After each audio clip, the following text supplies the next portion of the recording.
Cześć kochani, słuchajcie, dzisiaj będzie film taki troszeczkę okołopielęgnacyjny.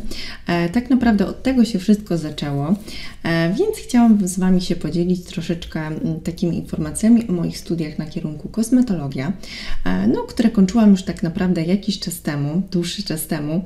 To było kilka ładnych lat temu, natomiast sporo jeszcze pamiętam. Myślę, że mogę z Wami się podzielić takimi suchymi faktami, jak te studia w ogóle wyglądają. No i też jakimiś moimi spostrzeżeniami.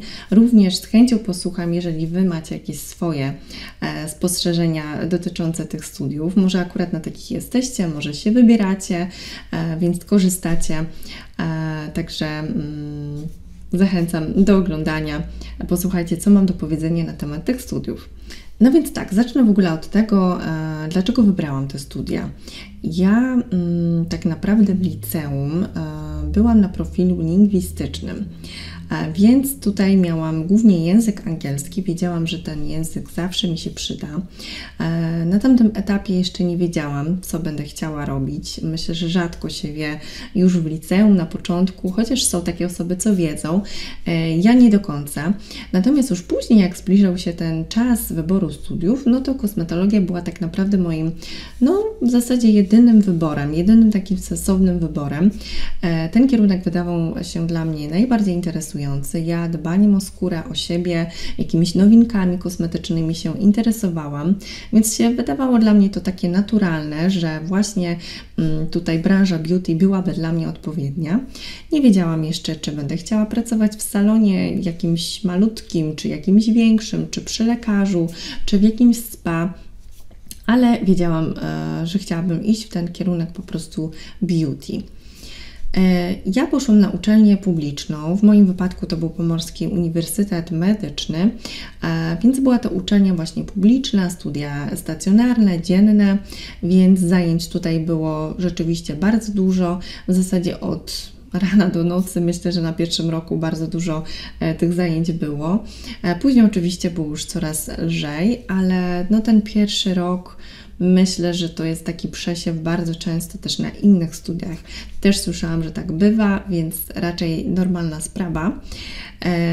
U nas były same kobietki na roku, natomiast w przyszłych rocznikach słyszałam, że również i mężczyźni przychodzili na tego typu studia. Jeżeli chodzi o to, ile było osób na roku, nie pamiętam teraz dokładnie, ale myślę, że ponad 60 mogło być. Byliśmy podzieleni na dwie grupy. No i jeżeli chodzi o zajęcia, to mieliśmy tak naprawdę zajęcia w kilku miejscach jednego dnia.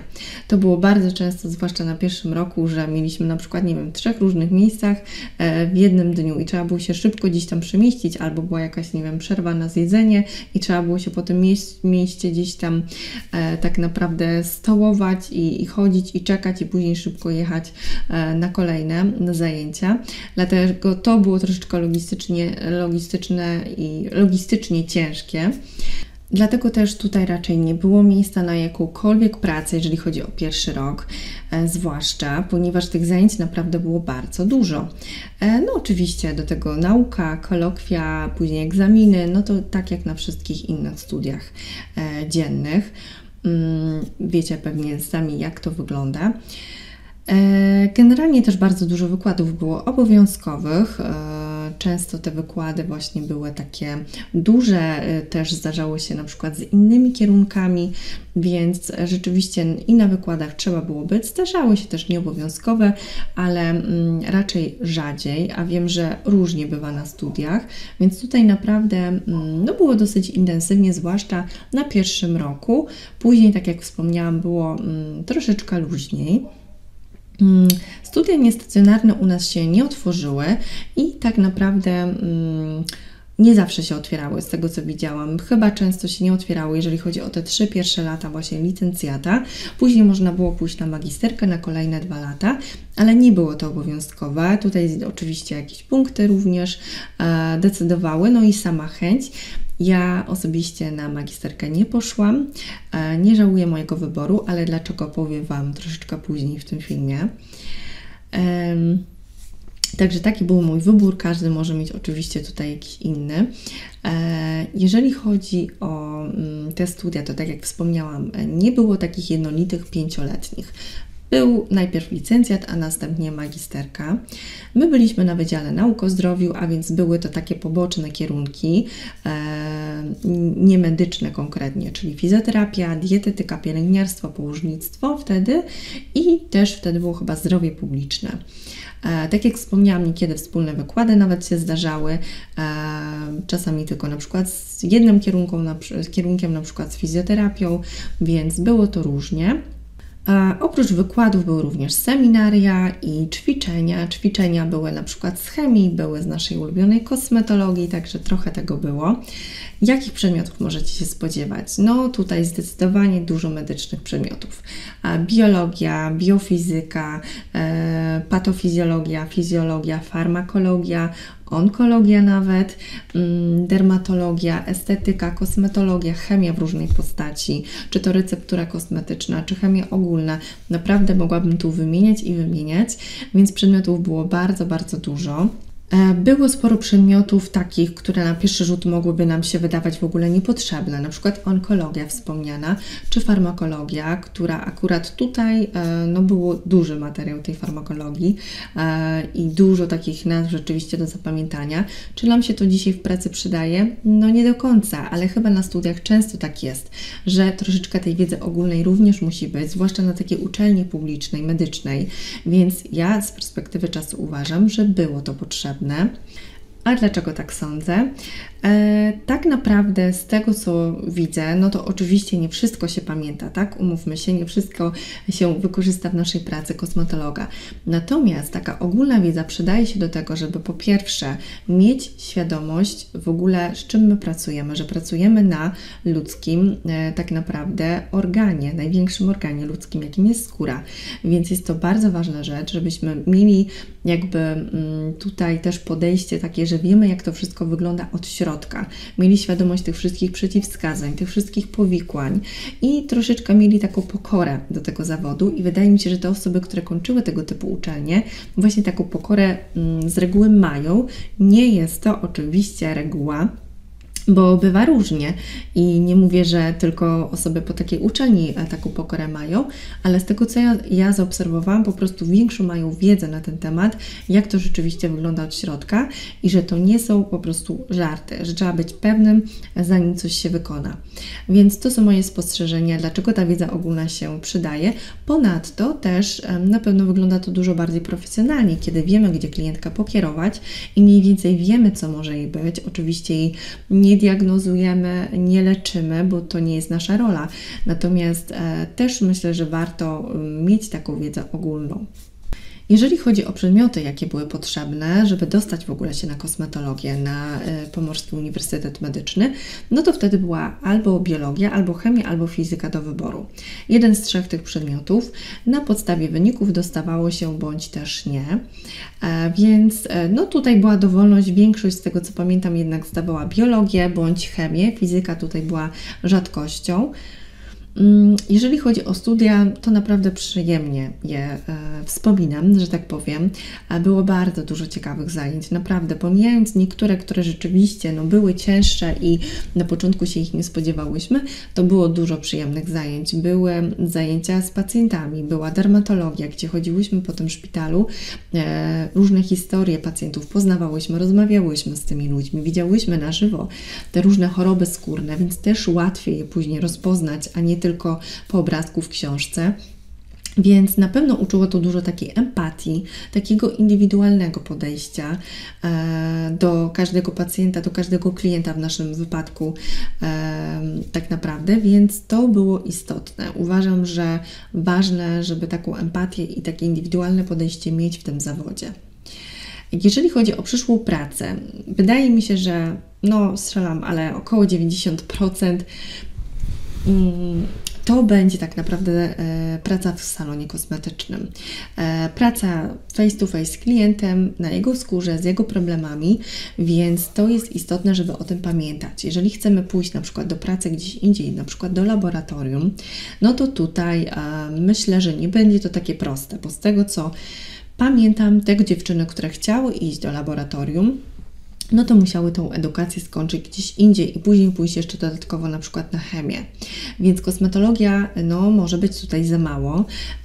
Dajcie znać, jeżeli wiecie, czy coś się zmieniło, natomiast wtedy tak było. Ja rzeczywiście nawet jak widziałam jakieś ogłoszenia dotyczące laboratorium, no to raczej kosmetologia tutaj wymieniana nie była, ale można też pójść do pracy do jakichś gabinetów odnowy biologicznej, medycyny estetycznej, z lekarzami właściwie, w ogóle współpraca z lekarzami, na przykład dermatologiem byłaby no chyba najbardziej owocna.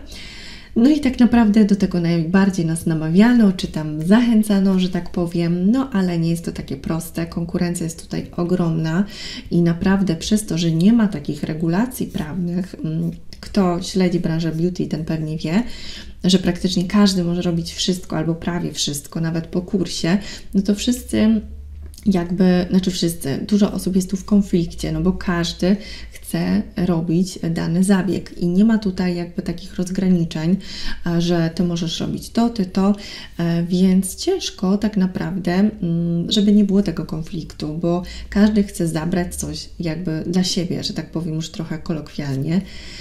Myślę, że takie rozgraniczenia powinny istnieć, wtedy na pewno mniej byłoby tych konfliktów, każdy by wiedział, co do niego należy, no i też troszeczkę by zniknął problem tych osób spoza branży, które chcą się łapać również tych bardzo inwazyjnych zabiegów.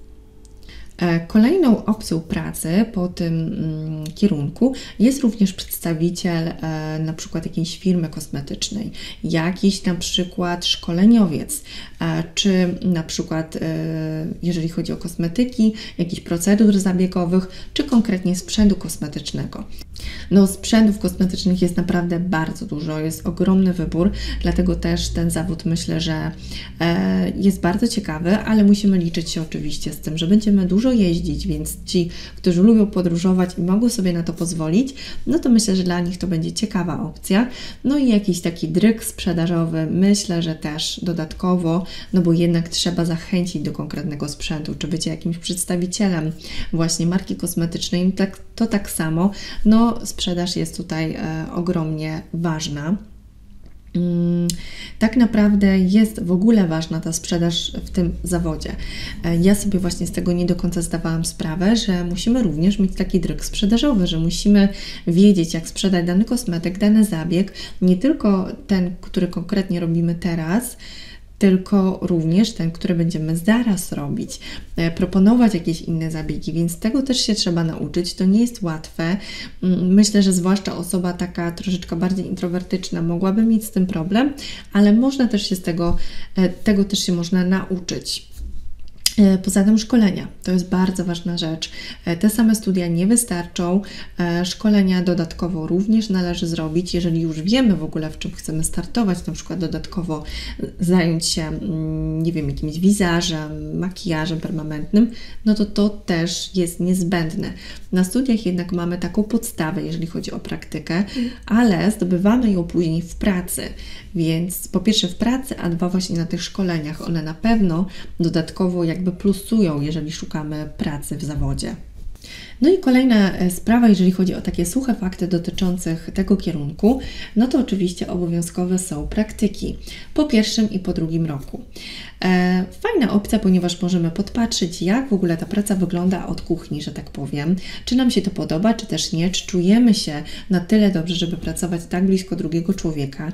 Ludzie oczywiście są różni, klienci są różni, więc też trzeba nauczyć się tej umiejętności rozmowy, ale też słuchania. No przede wszystkim musimy być troszeczkę takim psychologiem właśnie w tej pracy, więc na pewno musimy się liczyć, że po pierwszym zwłaszcza roku będziemy się bardziej przyglądać tym zabiegom, natomiast myślę, że fajna opcja na początek, żeby po prostu zapoznać się, wejść w to środowisko, zobaczyć, czy tego typu praca będzie po prostu dla nas. No i jak w ogóle wyglądają zaliczenia na tym kierunku? Oczywiście są po drodze kolokwia, egzaminy i tak dalej, ale mam na myśli te końcowe zaliczenia. My miałyśmy egzamin tak naprawdę złożony z dwóch części.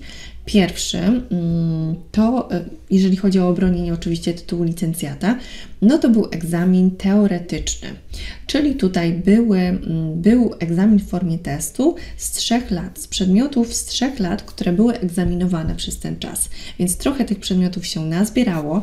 Test nie był wcale łatwy, bo rzeczywiście, oczywiście pytań nie znałyśmy i naprawdę trzeba było się do niego solidnie przygotować, ale myślę, że taki ogół wiedzy był bardzo potrzebny, żeby właśnie sobie odświeżyć te informacje, więc ciekawa opcja. Nie właśnie praca licencjacka, ale właśnie taki test. Następnie był egzamin w formie praktycznej, czyli losowałyśmy jakiś konkretny zabieg, wykonywałyśmy go na własnej modelce, którą trzeba było przyprowadzić, opowiadałyśmy o tym zabiegu i wtedy dostawałyśmy kolejną ocenę. Średnia z tych 2 ocen, z tych 2 egzaminów to była nasza ocena końcowa właśnie na dyplomie. Także wtedy dopiero broniłyśmy tytułu licencjata, mogłyśmy nazywać się licencjonowanym kosmetologiem, no i ta ocena jest z nami tak naprawdę do końca, no chyba że dalej idziemy na magisterkę, no to wtedy macie inną ocenę. I właśnie wracając do magisterki, dlaczego ja nie zdecydowałam się pójść dalej na tego typu studia, na magisterkę. Powiem Wam tak, ja ogólnie podchodzę do tego w ten sposób, że te studia były mi potrzebne, żeby wykonywać dany zawód. Chciałam się czuć na tyle pewnie, żeby pójść pracować jako kosmetolog, nauczyć się różnych ciekawych rzeczy i stwierdziłam, że po tych 3 latach jestem już do tego kompetentna. Wiedziałam, że praktyki nauczy się tak naprawdę dopiero w pracy, szkolenia również są niezbędne, do tego też jest potrzebny czas, pieniądze, więc jakby nie wyobrażałam sobie kolejnych 2 lat pójść na przykład na studia dzienne, na magisterkę, i nie pracować w zawodzie. Byłoby to ciężkie do połączenia, biorąc pod uwagę to, jak wyglądało to na licencjacie. Dlatego też było dla mnie ważniejsze, żeby pójść do tej pracy, zdobyć tą praktykę, a później oczywiście droga nie jest zamknięta. Wiadomo, że z roku na rok jest coraz ciężej, ale różnie to się może potoczyć i zawsze można magisterkę zrobić. Ale to, co chcę też Wam powiedzieć, no to zwróćcie uwagę tak naprawdę, czego szukają też pracodawcy. Jakich cech, ale jakich kompetencji. I naprawdę ja zaledwie kilka razy naprawdę spotkałam się z tym, że pracodawca chciał mieć kogoś po magisterce. Z reguły po prostu potrzebował kosmetologa po studiach wyższych, natomiast naprawdę bardzo rzadko zdarzało się, że chciał zatrudnić typowo magistra, a licencjata już nie. Więc to mi też dało trochę do myślenia, że nie czuję takiej potrzeby, no bo przecież zależy mi konkretnie na pracy, a jakieś ambicjonalne rzeczy, no to owszem, też są ważne, ale na tamten moment nie było to najważniejsze. Czasami po prostu musimy wybrać. No ale oczywiście każdy musi tutaj wybrać za siebie, żeby był zadowolony i żeby po prostu podążać tą drogą, którą on twierdzi, że jest właściwa. Dlatego wybór należy do Was. Ja mówię o swoich spostrzeżeniach. Te studia na pewno polecam osobom, które interesują się przede wszystkim pielęgnacją, zabiegami, nowinkami kosmetycznymi, które chcą co chwilę się dokształcać i uczyć, ponieważ tutaj rzeczywiście trzeba co chwilę jakimiś nowymi trendami podążać, nowe szkolenia, nowe kursy, także to jest bardzo istotne. Na pewno osoby empatyczne, takie, które właśnie mają indywidualne podejście do drugiego człowieka, umieją rozmawiać, ale przede wszystkim słuchać. Muszą to być osoby tolerancyjne, niekoniecznie takie ekstrawertyczne, ale właśnie takie, które, jak wspomniałam, umiejętnie słuchają drugiej osoby. Taka to musi być osoba, która po prostu wzbudza zaufanie. Klientki po prostu muszą chcieć do Was wracać. Dlatego musicie też umieć do siebie przekonać, jak i do całego salonu, zabiegu, tak jak wcześniej wspomniałam. Więc na pewno jakieś szkolenie sprzedażowe tutaj myślę, że by się przydały, zwłaszcza dla tych osób, które nie czują się tak pewnie w pracy z drugim człowiekiem, więc zwłaszcza na początku, a później naprawdę wiele rzeczy można się nauczyć.